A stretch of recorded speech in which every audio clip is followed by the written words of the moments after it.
Daily Kos. I almost don't even want to talk about this, Cameron. Almost don't even want to talk about this just because this is not from Marcos Moulitsas himself, but on the website dailykos.com. Is this heavily promoted? Someone who goes by the name of Troubadour has a post up. If the NRA cared about gun rights, in quotes. Shall we delve into the waters of the River Crazy, shall we, Cameron?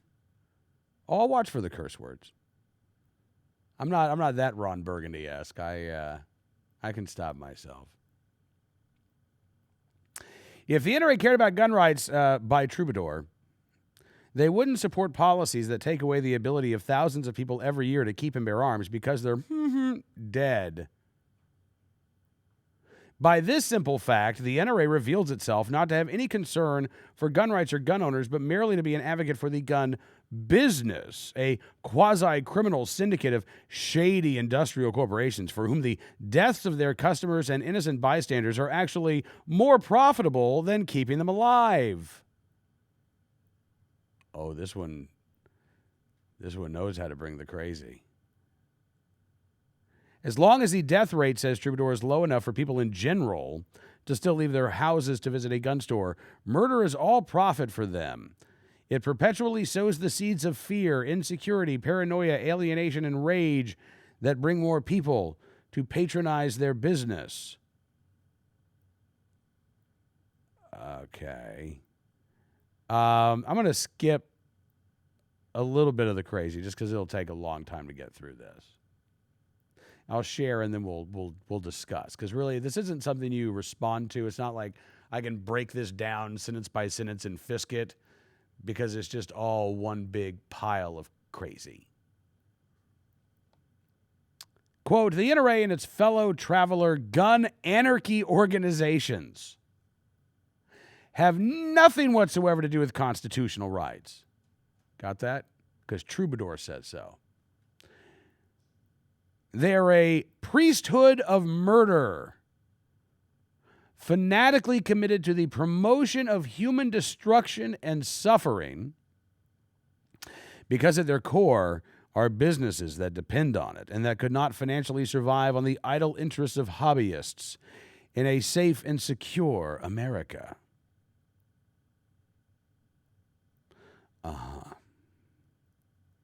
Hang on just a little bit more, I promise.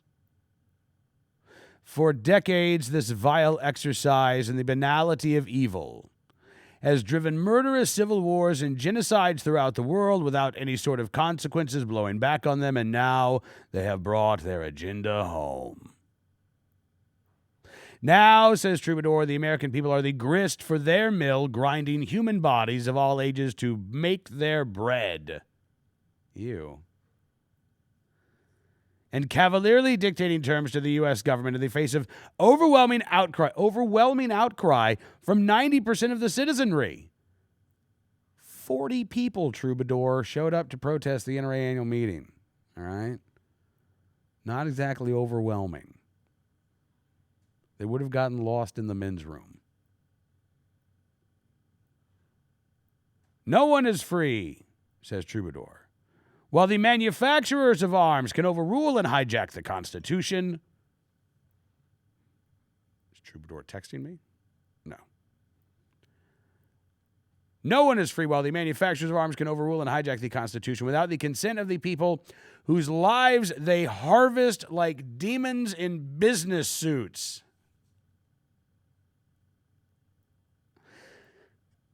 Life, liberty, and the pursuit of happiness cannot be protected in a state of deliberately cultivated violence. And that's the end. That's it. It just stops there. Maybe he ran out of crayon. I'm not done yet. More paper. So what we're dealing with here, besides somebody who really needs to take a few deep breaths, is another manifestation of that ideology that blames the inanimate object.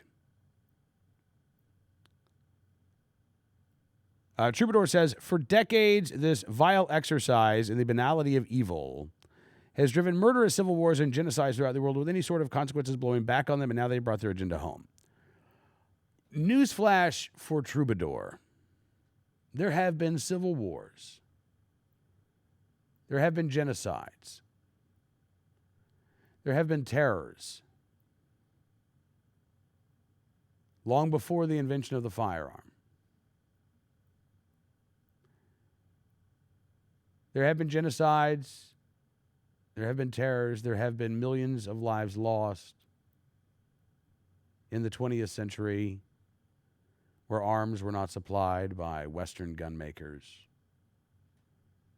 but where arms were supplied by the state and were used by agents of the state against the people. To blame the gun industry for the dark side of human nature is to misdiagnose the problem in such an unbelievably egregious way that, honestly, if you had any real sense of self-worth, you would stop writing on the internet. You would just decide, you know what, I'm going to go look at the lolcats for a few years because I'm not going to subject the rest of the world to my stupid and inane opinions. But I doubt you have that self-awareness, Troubadour.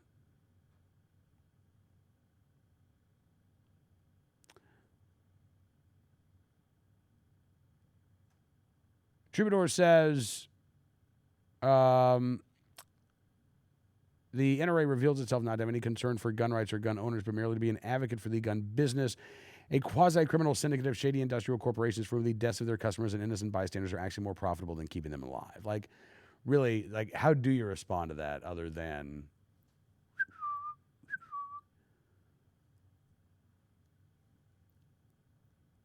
to have this sort of worldview?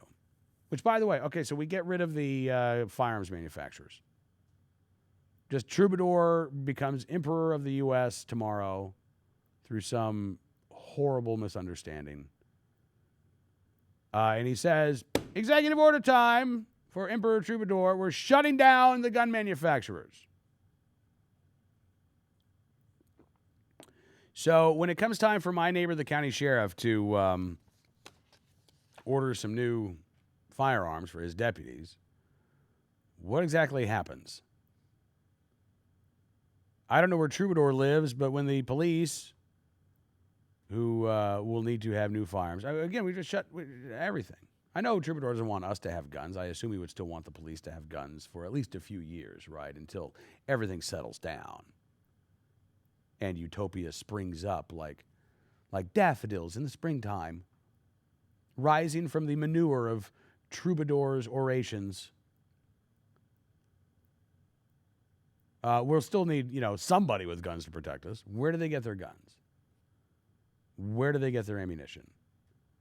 Troubadour, because he's a moron, gets this backwards. He says, these NRA and its fellow traveler gun anarchy organizations are a priesthood of murder, fanatically committed to the promotion of human destruction and suffering, because at their core are businesses that depend on it and could not financially survive on the idle interests of hobbyists in a safe and secure America. There are far more hobbyist gun owners in the United States than criminal gun owners. You moron. There are 90 million gun owners in this country. There are an estimated 1.2 million gang members. Assuming every one of those gang members was a gun owner, the number of hobbyists, the number of people who own firearms for legal purposes, dwarfs the number of criminals who have illegally obtained firearms. You're a moron if you think that the gun industry relies on criminals in order to survive. Moron. And you know what a nice person I am if you watch this show. I don't usually call people names. This is moronic. I have no patience for this. I will not be called a priest of murder by someone who doesn't know how the firearms business works. Do you know where most of the gun companies get their money from, Troubadour? It's not even from hobbyists like me. From the government, you moron.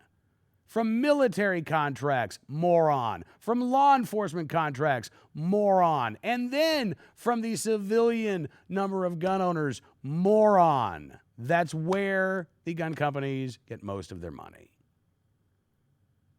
The number of criminals in this country who have guns in their hands is infinitesimally small compared to the number of law-abiding Americans who, whether through their work or whether through their exercise of their rights, or perhaps even both,